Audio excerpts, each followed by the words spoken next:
The last ship burned in the darkness of space. Ambassador watched from the observation deck as the Coalition fleet died.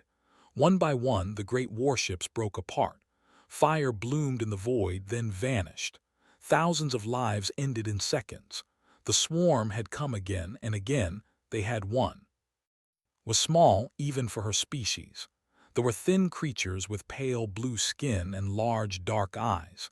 They were diplomats and traders, not warriors. They had joined the Galactic Coalition 300 years ago, believing that peace would last forever. They were wrong. They came from the outer darkness, from the space between galaxies. No one knew where they truly began. They were not a single creature, but millions acting as one mind. They consumed everything: planets, ships, entire civilizations. In 8 cycles, they had eaten 31 star systems. Billions had died. Billions more would follow.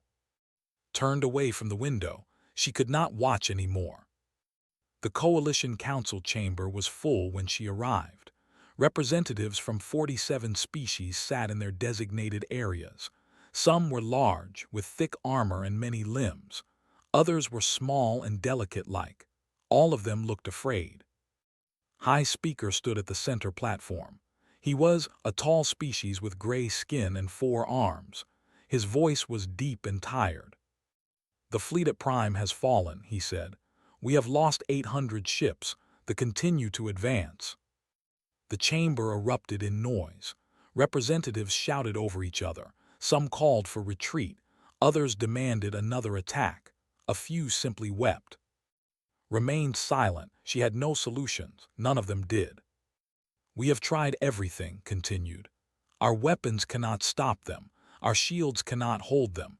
For every we kill, 10,000 more appear. We are losing this war." "Then what do you suggest?" someone shouted. "Surrender." "They do not accept surrender," replied.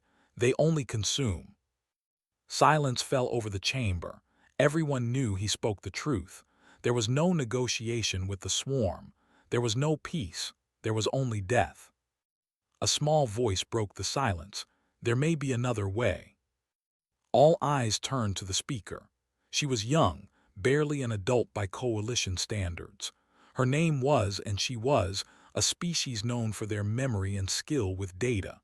She worked in the archives, cataloging old files that no one cared about. "Speak," said. Stepped forward, her thin hands shaking.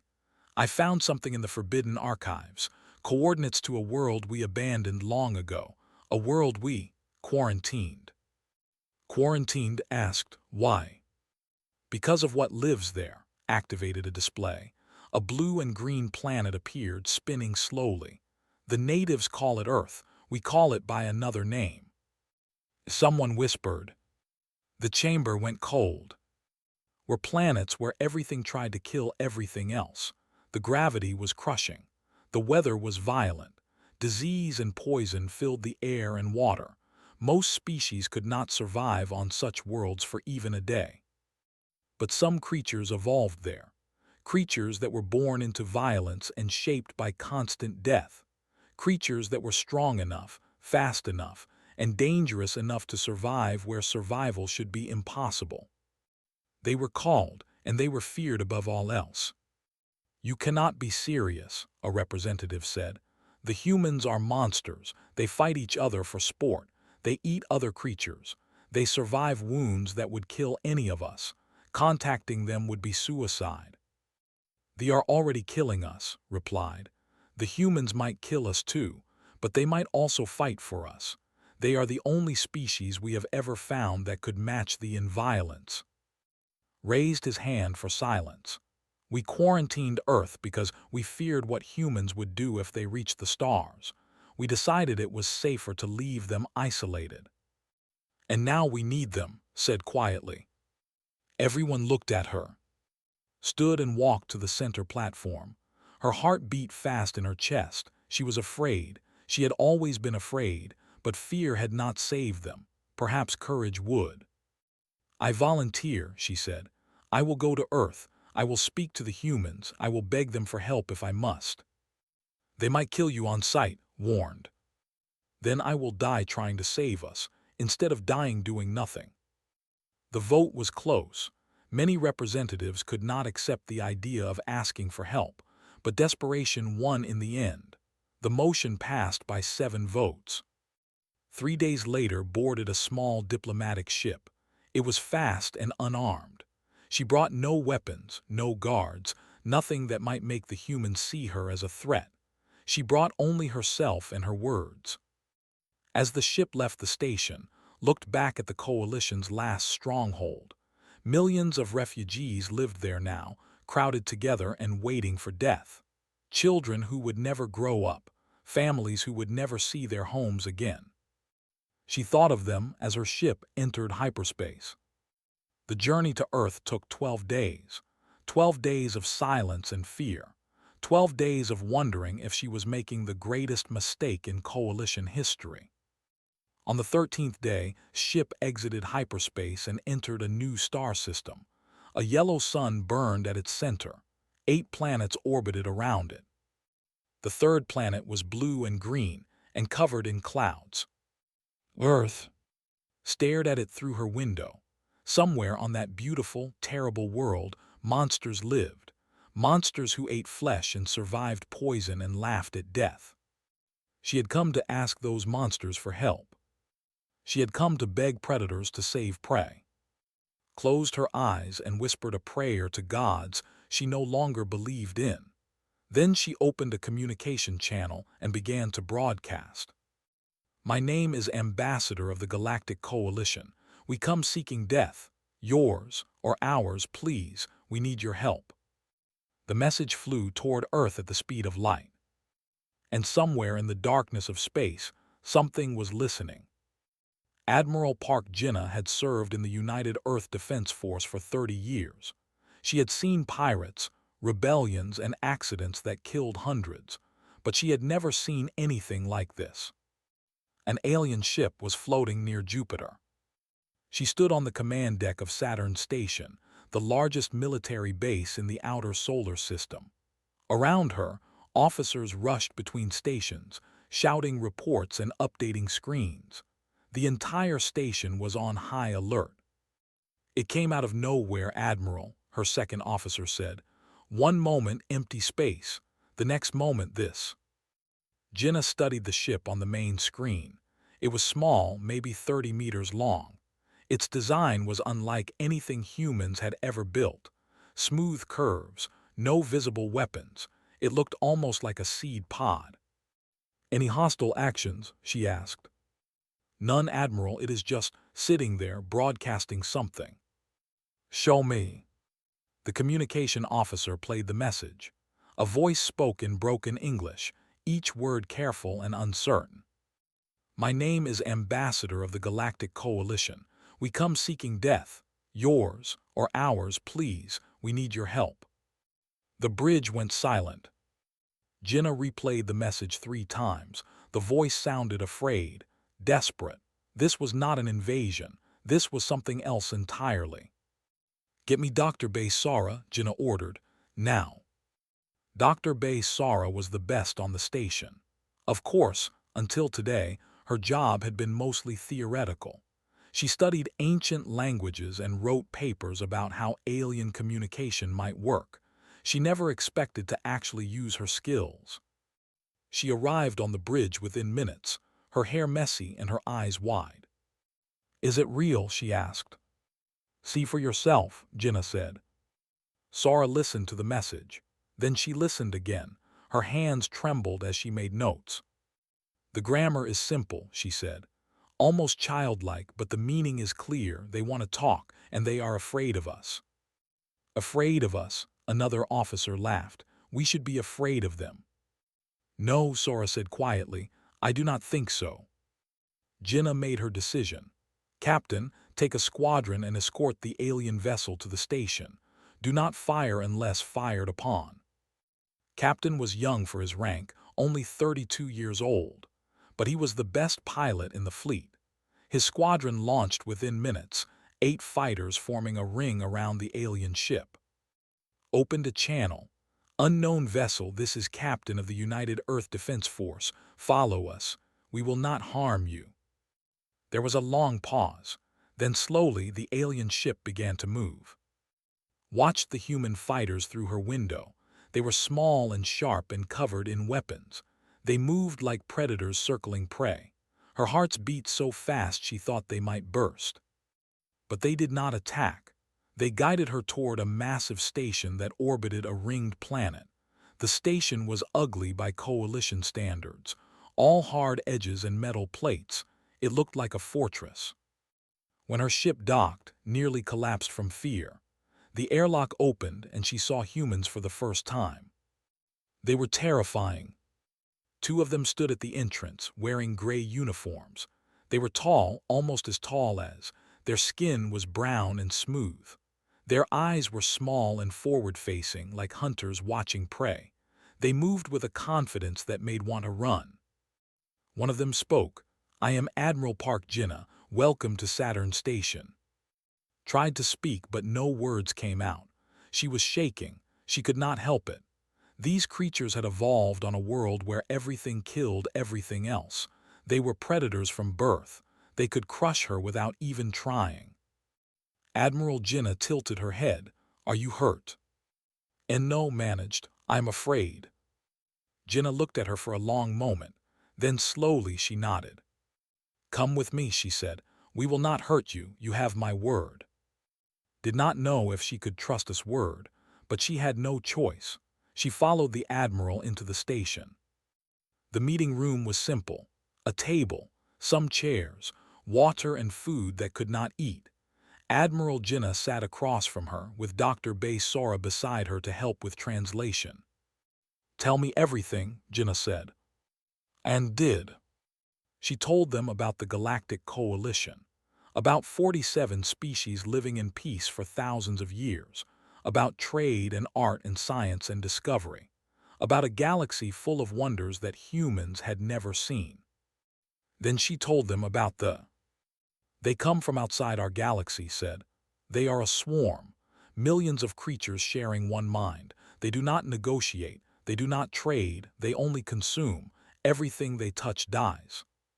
How many have died? Sora asked. Billions, maybe more. We stopped counting. Jinnah's face was hard to read. Her expression did not change as spoke. She simply listened, her small predator eyes focused and unblinking. Why come to us? Jinnah finally asked. Swallowed because we are afraid of you. Your world is everything there tries to kill everything else. Your species survived that. You became strong, fast, dangerous. We thought, we hoped, that creatures who could survive your world might be able to fight You want us to be your weapons, Jinnah said. We want you to save us, replied. Please, we have tried everything. Our fleets are destroyed. Our worlds are burning. You are our last hope. Silence filled the room. Jinnah stood and walked to the window. Outside, the rings of Saturn glowed in the distant sunlight, beautiful and cold and endless. How many of your people are still alive? She asked. 12 billion, said, perhaps less now. Jinnah was quiet for a long time. When she turned around, her expression had changed. Her eyes were harder. Her jaw was tight. She looked like a predator who had finally found something worth hunting. Dr. Bay, open a channel to Earth Command, she said. Priority 1. Tell them we have a situation. What will you tell them? Sora asked. Jinnah looked at. The small alien was still trembling, still afraid. But she had crossed a galaxy to ask monsters for help. That took courage. I will tell them the truth, Jinnah said. There are people dying out there, billions of them, and they came to us because they believe we are the only ones strong enough to save them. She walked to the door, then stopped. Ambassador, you called us. You came here expecting monsters, but here is something you should know about humans. We protect what we love, and we fight for those who cannot fight for themselves. She opened the door. Welcome to Earth's family. For the first time since the war began, felt something she had forgotten existed. Hoping. The news spread across Earth like fire. Aliens were real. They had come asking for help, and somewhere in the darkness of space, Billions of innocent creatures were dying. General watched the broadcast from his office in Seoul. Every channel showed the same thing. Protests, debates, arguments. Some people wanted to help the aliens. Others wanted to stay hidden. Many were simply afraid. Was 70 years old. He had fought in 3 wars and buried too many soldiers to count. He knew what war meant. He knew the cost of blood and sacrifice. But he also knew what it meant to turn away from those who needed help. His communicator buzzed. Admiral Park Jinnah appeared on the screen. General, the World Council is meeting in 2 hours. They want your recommendation. I know what they want, said. They want me to tell them it is too dangerous, that we should stay safe and let the galaxy burn.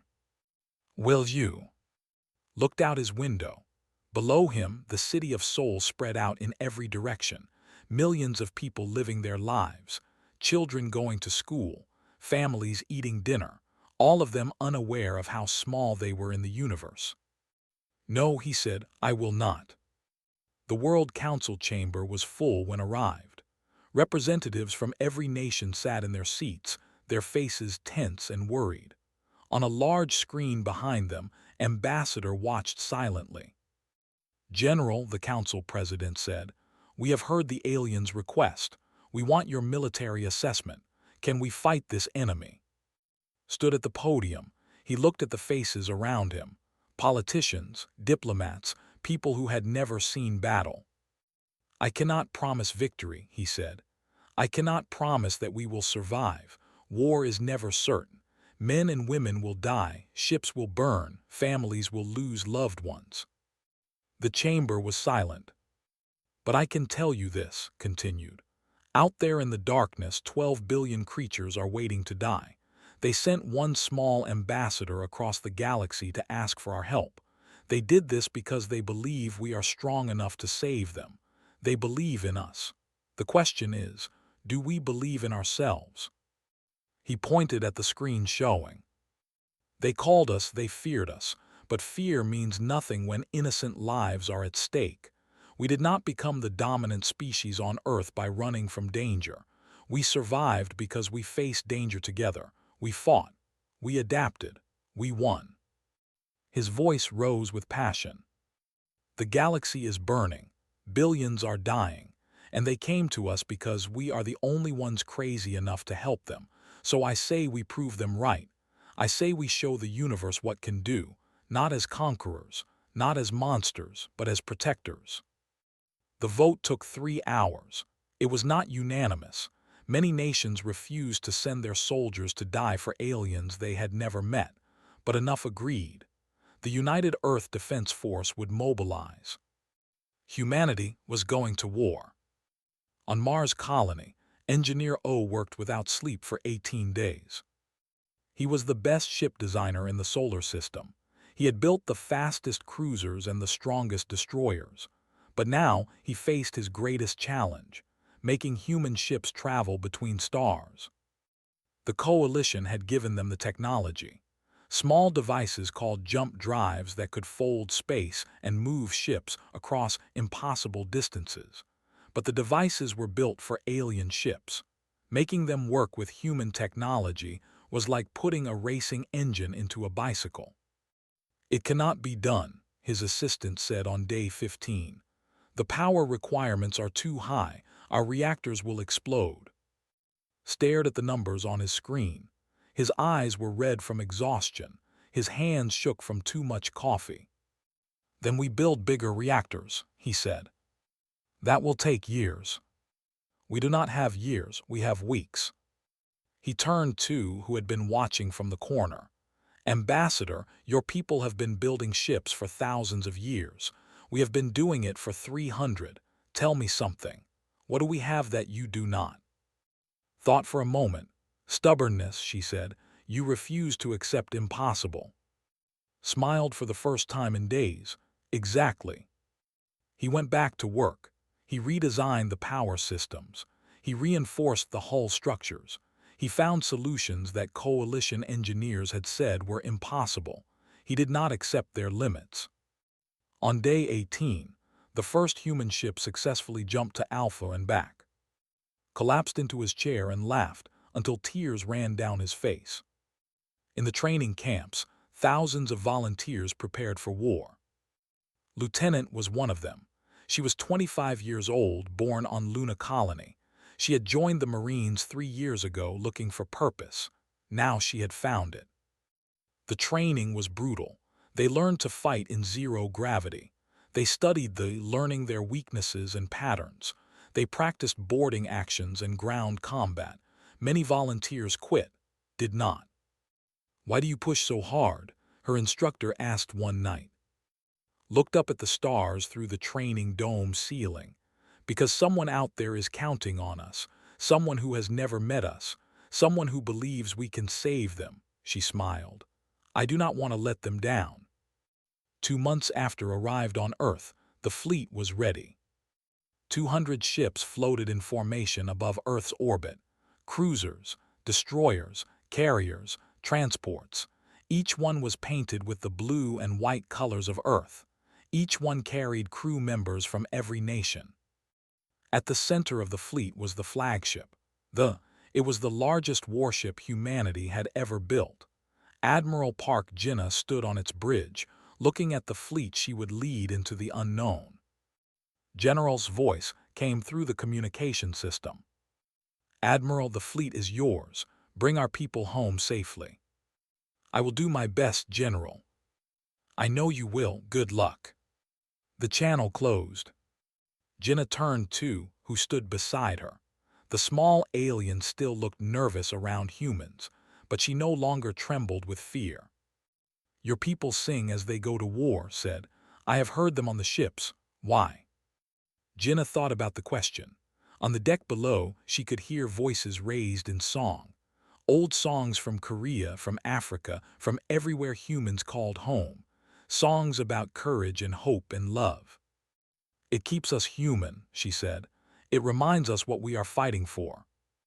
Was quiet for a moment, then she spoke softly. "I wish my people had learned to sing." "It is not too late," Jinnah said. "We will teach you." She turned to her crew. "All ships prepare for jump. Destination Coalition space." The fleet hummed with power. 200 jump drives activated at once. Space folded around them. The fleet vanished from Earth's orbit and reappeared among the stars. Humanity had arrived, and the galaxy would never be the same. Sanctuary Prime was burning. The planet had once been beautiful. Blue oceans, green forests, cities that glowed with light and life. Now fires covered the surface. Smoke rose into the atmosphere. The swarm had arrived. High Speaker stood on the command station orbiting the planet. Below him, refugee ships tried to escape. Above him, the Coalition's last fleet fought desperately against the swarm. They were losing. "Another carrier is down," an officer reported. "We have lost 60% of our ships." Closed all 4 of his eyes. He had led the Coalition for 30 years. He had guided them through peace and prosperity. Now he would watch them die. "How long until the evacuation is complete?" he asked. 3 hours, maybe more." "And they will break through our lines in 2 hours." There was nothing to say. The mathematics of death were simple. They would reach the refugee ships. Millions would die. The Coalition would end. Prepared himself for the end. Then the sensors screamed. High Speaker, multiple contacts appearing at the edge of the system, 200 ships. His heart stopped. More. "No, sir, unknown configuration. They are broadcasting a message." The communication officer played it. A human voice filled the bridge. "Coalition forces, this is Admiral Park Jinnah of the United Earth Defense Force. We heard you needed some help. Mind if we join the party?" Stared at the display. 200 ships that did not exist in any Coalition database. Ships with hard edges and heavy weapons. Ships that looked like they were built for one purpose only. "War." "The humans," someone whispered, "the came." Admiral Jinnah studied the battlefield from the bridge. The situation was bad. Coalition ships were scattered and damaged.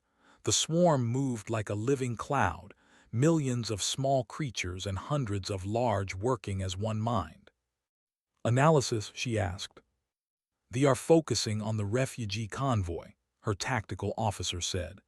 Coalition forces are trying to hold them back, but they are too spread out.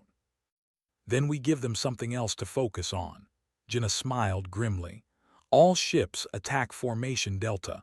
We are going straight through the middle. Captain's voice came through the radio. Admiral, did you say through the middle, through the swarm? You heard me, Captain. Time to show these bugs what can do. The human fleet moved.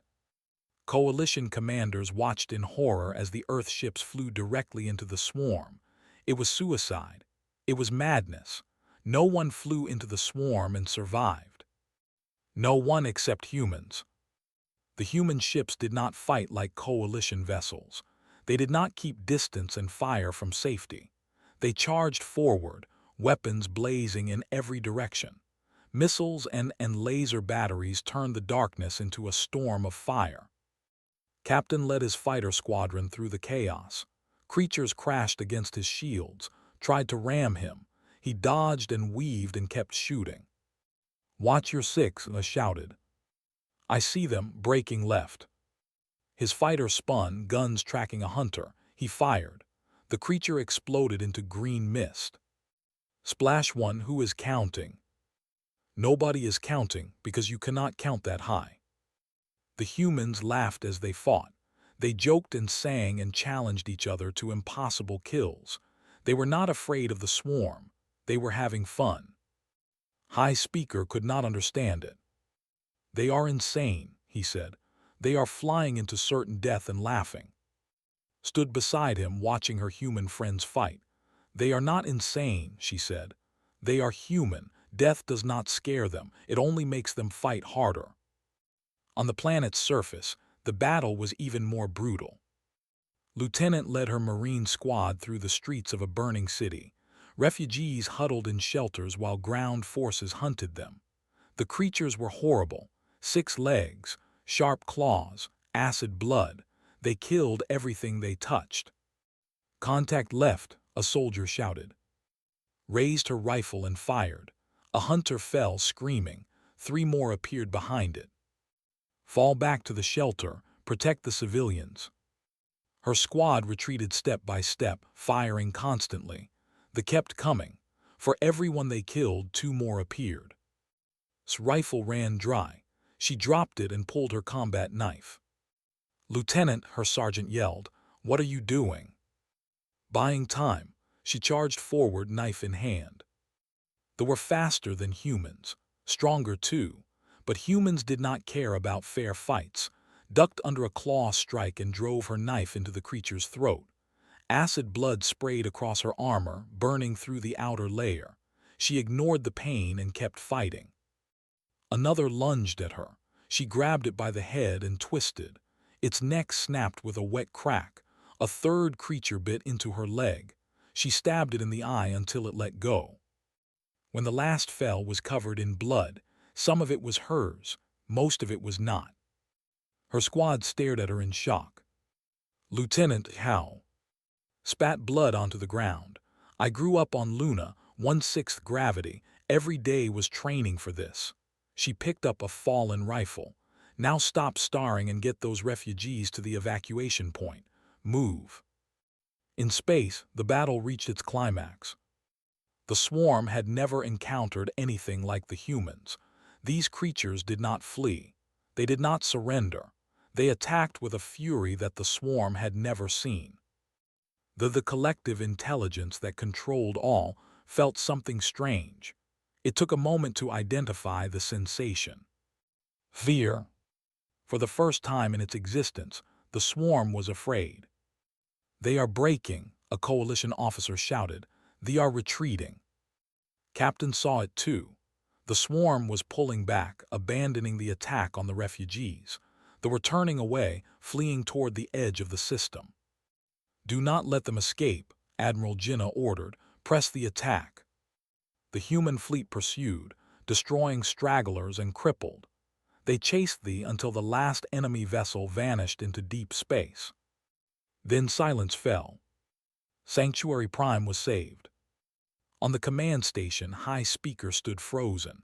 Around him, Coalition officers wept with joy. They had been minutes from death. Now they were alive. Because of humans, because of. Touched his arm. High Speaker, are you all right? Looked at her. His eyes were wet with tears he did not know he could still produce. Ambassador, he said slowly, I have led the Coalition for 30 years. I have seen wonders and horrors beyond imagination, but I have never seen anything like what happened today. He looked at the display, where human ships were now escorting refugee vessels to safety. They do not fear death, he said.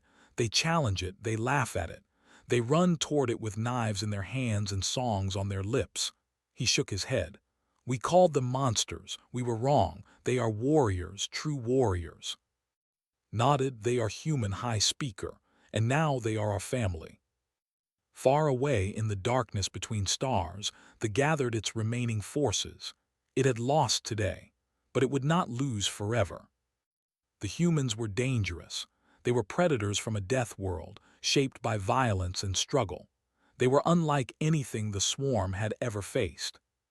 But the swarm had survived for millions of years by adapting, by learning, by evolving.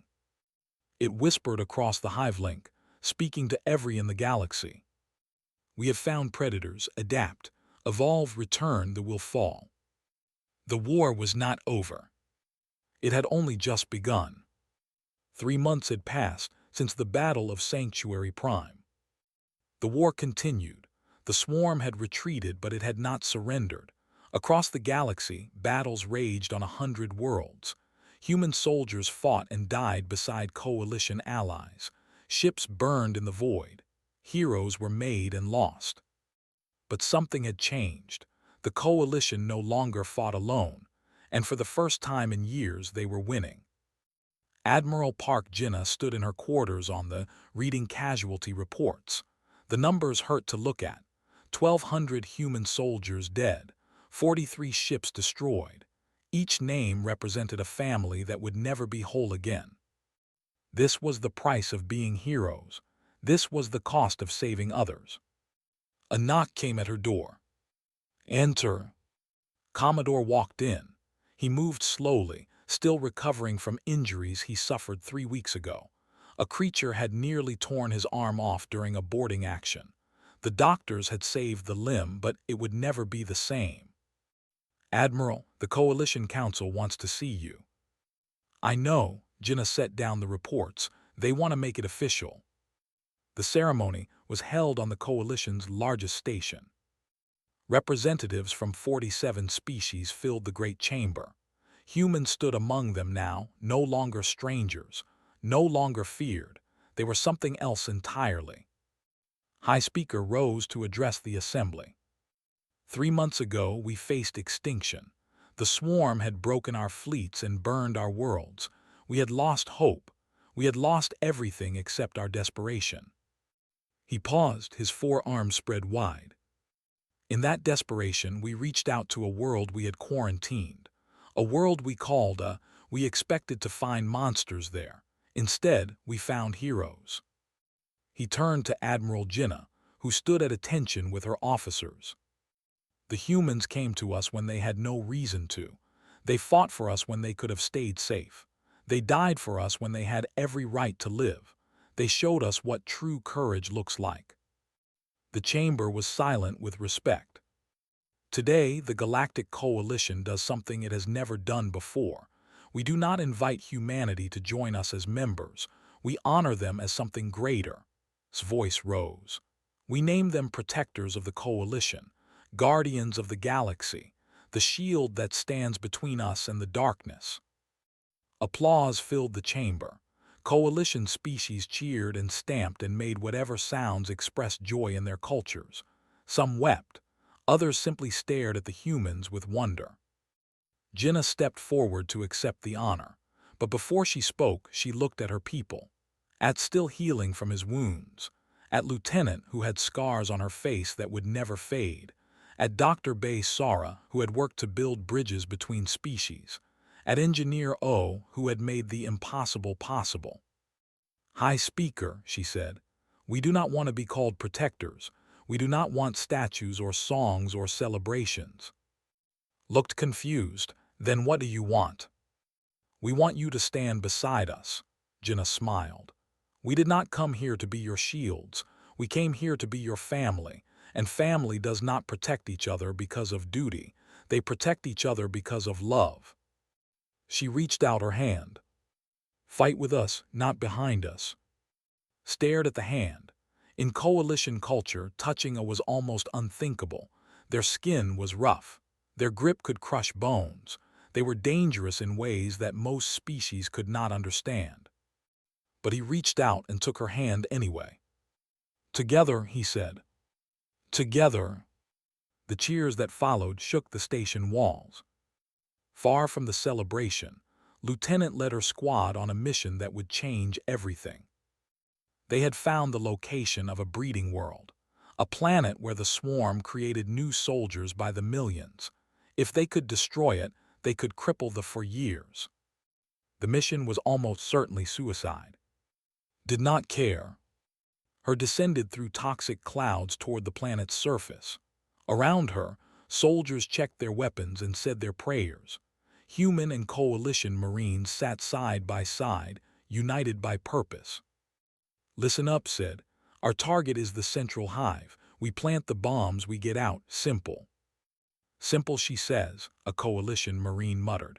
He was with 4 arms and gray skin. This is a world, nothing is simple. Grinned, then it will be interesting. The battle was brutal. Creatures poured out of the hive in endless waves. Squad fought through them with fire and blade. Soldiers fell. Friends died, but they kept pushing forward. When they reached the central chamber, only 12 remained. Planted the bombs with bloody hands. Her armor was cracked. Her leg was broken. She had lost count of how many she had killed. Bomb set, she reported, beginning extraction. But they were not finished. A massive creature emerged from the darkness. It was 3 times the size of a human, covered in armor and blades. A war beast, the most dangerous ground creature the swarm could produce. Run, said to her squad. I will hold it. Lieutenant, you cannot fight that thing alone. I am not alone, she drew her combat knife. I am human. The fight lasted 4 minutes. When it was over, stood among the creature's remains, bleeding from a dozen wounds. The bombs detonated behind her, and the hive collapsed. Billions of eggs were destroyed in an instant. Her squad found her unconscious but alive. They carried her back to the inn, escaped as the planet died. On the Dr. Bay Sora taught a class to coalition students. Human art is based on emotion, she explained. We paint what we feel, we sing what we cannot say, we tell stories to understand ourselves. A young raised her hand. But your emotions are so intense, do they not overwhelm you? Sora smiled. Sometimes, but that is what makes us human. We feel everything deeply. Joy, sorrow, love, rage. We do not hide from our feelings, we embrace them. She pulled up an image on the screen. It was a painting of Earth seen from space, blue and green and beautiful. This is our home, she said. A world that tried to kill us every day. We survived because we learned to feel, to love, to hope, even when hope seemed foolish. She looked at her students. That is what we want to share with you. Not our weapons, not our ships, but our hearts. The final battle was coming. Operation, a direct assault on the mission that would end the war forever. The combined fleet gathered at the edge of coalition space. 300 ships, human and coalition forces fighting as one. The largest military operation in galactic history. Admiral Jinnah stood on the bridge of the. Around her, officers from a dozen species worked together in perfect coordination. Stood beside her, as she had since the beginning. Ambassador, Jinnah said, you came to Earth looking for monsters. Did you find what you expected? thought for a long moment. She remembered her terror when she first saw humans, their predator eyes, their powerful bodies, their capacity for violence that seemed unlimited. But she also remembered their songs, their laughter, their tears when comrades fell, their joy when they saved innocent lives. "No," she said, "I found something better. I found family." Jinnah nodded. "Then let us finish this together." She opened a channel to the fleet. "All ships, this is Admiral Park Jinnah. We came from a world that tried to kill us every day of our existence. It made us stubborn. It made us strong. It made us kind because we learned that survival means nothing without something worth surviving for." Her voice carried across 300 ships. They think they are predators. They think they are the most dangerous things in the universe. Today, we prove them wrong, not because we are monsters, but because we are something they cannot understand. We are family, and family fights together. She raised her hand. "All ships engage jump drives. Destination." The fleet hummed with power. "Let us end this war." 300 ships vanished into hyperspace. And across the galaxy, 12 billion souls looked up at unfamiliar stars and, for the first time in generations, dared to believe in tomorrow. They had come, not as conquerors, not as monsters, but as family. And the universe would never forget.